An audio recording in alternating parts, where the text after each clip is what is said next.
These are the ingredients we will be using for our whole wheat bread. Here I have some coconut oil. Any oil of choice can be used. Some, sorry, not flour.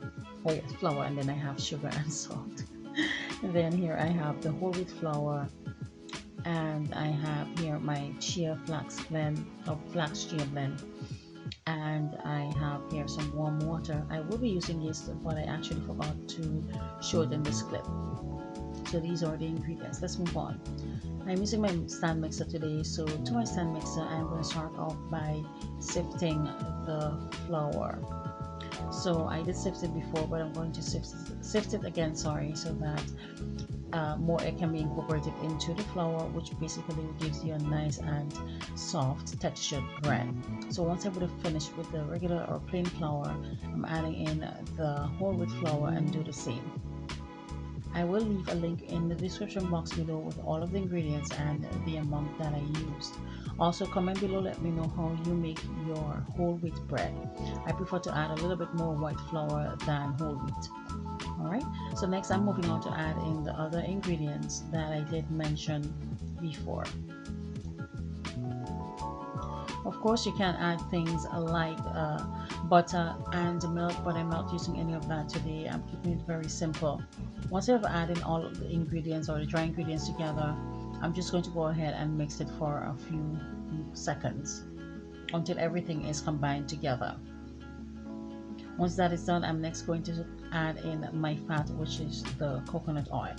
And as I was saying, you can add in some margarine if that's a preference. I just going to be using oil today. Once that has been mixed in, I started off by adding in a little of my warm water, and I will continue to add that until a nice and sticky dough is formed.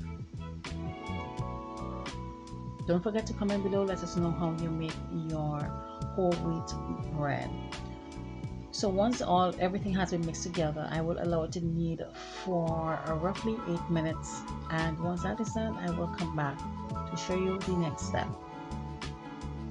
So here is our bread dough, and this is what it's looking like. As I said, it is a sticky dough. So next we are going to place it into a lightly greased bowl.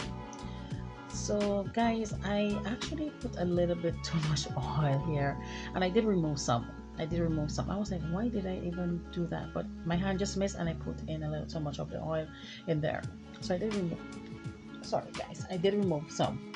So here I am just removing the sticky dough from the mixer, and I'm just going to give you a close-up look so you can see what it looks like. And we are going to place it into that bowl and just flip it around in the oil until everything is well coated, and we are going to allow it to rest. So I will place it into the warmest place of my kitchen right at the moment, which would have been the stove, and allow it to double in size.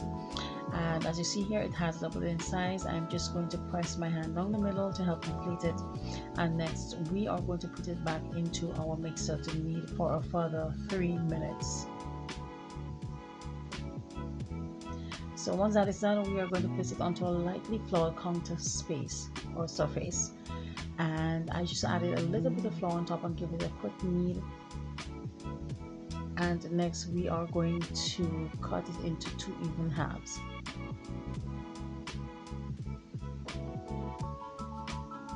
And this bread is actually perfect for your breakfast, your dinner ideas, and so forth, or if you want a quick sandwich for lunch.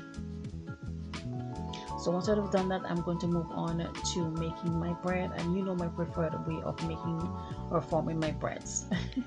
So I'm just going to knead it gently, and then I am going to roll it up. Also, you can comment below to let me know how you roll your breads. So once I would have rolled that bread out, and I made 2, I am going to place it into a lightly greased loaf pan, and we are going to allow it to raise or double in size. So I'm just going to go ahead and fast forward the second bread. So this is what they both look like. I'm just going to allow them, well actually I did allow them to rest, and it has doubled in size, and I'm placing them into my preheated oven to bake. Once it's done, I am going to remove it from the oven, as you see here, And this is what it looks like.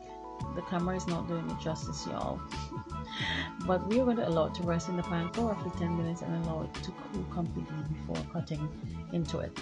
So here I'm just going to cut a slice, and it's still actually warm, it's not completely cool, but I'm just going to cut a slice so you guys can see what it looks like.